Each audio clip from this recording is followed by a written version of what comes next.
ये है माँ मीनाक्षी, वो देवी जिन्होंने पूरी दुनिया को जीतने के बाद सीधे स्वर्ग और वैकुंठ पर हमला बोल दिया, इंद्र को हराया, देवताओं को घुटने टेकने पर मजबूर कर दिया और यहाँ तक कि भगवान विष्णु के धाम को भी अपने अधीन कर लिया। और फिर अपनी सेना लेकर वो कैलाश पर्वत पहुंच गईं, साक्षात महादेव को ललकारने। लेकिन जैसे ही उन्होंने भगवान शिव पर अपनी तलवार उठाई, एक चमत्कार हुआ और उनके शरीर का तीसरा स्तन गायब हो गया। आखिर 3 स्तनों के साथ पैदा होने वाली यह राजकुमारी कौन है और क्यों भगवान शिव को इनसे शादी करने के लिए धरती पर आना पड़ा? कहानी शुरू होती है दक्षिण भारत के पांड्य साम्राज्य से। राजा मलयध्वज के कोई संतान नहीं थी। दरअसल राजा की पत्नी रानी कांचनमाला ने पिछले जन्म में माता पार्वती की घोर तपस्या की थी और उन्हें बेटी के रूप में पाने का वचन लिया था। भक्त का वचन निभाने के लिए स्वयं माता पार्वती ने कैलाश छोड़ दिया।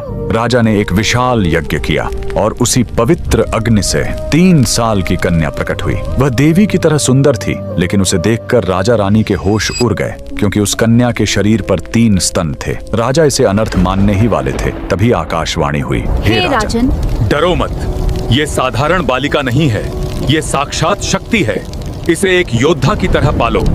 जिस दिन ये अपने होने वाले पति को देख लेगी, इसका तीसरा स्तन अपने आप गायब हो जाएगा। राजा ने उसे बेटों की तरह पाला और उसका नाम रखा मीनाक्षी। पिता की मृत्यु के बाद मीनाक्षी गद्दी पर बैठी। उन्होंने विश्व विजय की यात्रा शुरू की। जो भी राजा सामने आया वो मीनाक्षी की तलवार के आगे टिक नहीं पाया। धरती जीतने के बाद उन्होंने स्वर्ग पर चढ़ाई की और देवराज इंद्र को भी हरा दिया। उनकी भूख यहीं शांत नहीं हुई। वो अपनी सेना लेकर भगवान विष्णु के धाम वैकुंठ पहुंच गईं। वहां भी उनकी शक्ति के आगे कोई नहीं टिक पाया। अब उनके अहंकार की कोई सीमा नहीं थी। उन्होंने सोचा, अब मैं कैलाश को भी जीतकर शिव को अपने अधीन करूंगी। अपनी विशाल सेना लेकर मीनाक्षी कैलाश पर्वत जा पहुंची। नंदी और शिवगणों को हराते हुए वो सीधे महादेव के सामने खड़ी हो गईं। मीनाक्षी ने जैसे ही शिवजी पर वार करने के लिए अपनी नजर उठाई, उनकी नजरें महादेव की शांत आंखों से मिली और उसी पल मीनाक्षी का तीसरा स्तन गायब हो गया। उनके हाथ से तलवार छूट गई और वो युद्ध के मैदान में ही शर्म से झुक गईं।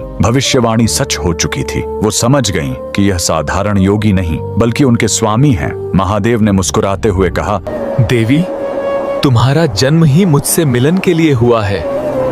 मैं जल्द ही मधुरै आऊंगा। इसके बाद धरती का सबसे भव्य विवाह हुआ। भगवान शिव सुंदरेश्वर बनकर मधुरै आए। स्वयं भगवान विष्णु जो मीनाक्षी के भाई बनकर कन्यादान किया। आज भी मधुरै का मीनाक्षी अम्मन मंदिर उसी शक्ति का प्रतीक है। वहां आज भी पहले रानी मीनाक्षी की पूजा होती है और बाद में भगवान शिव की। नारी शक्ति के इस अद्भुत रूप के लिए कमेंट में लिखें, जय मां मीनाक्षी।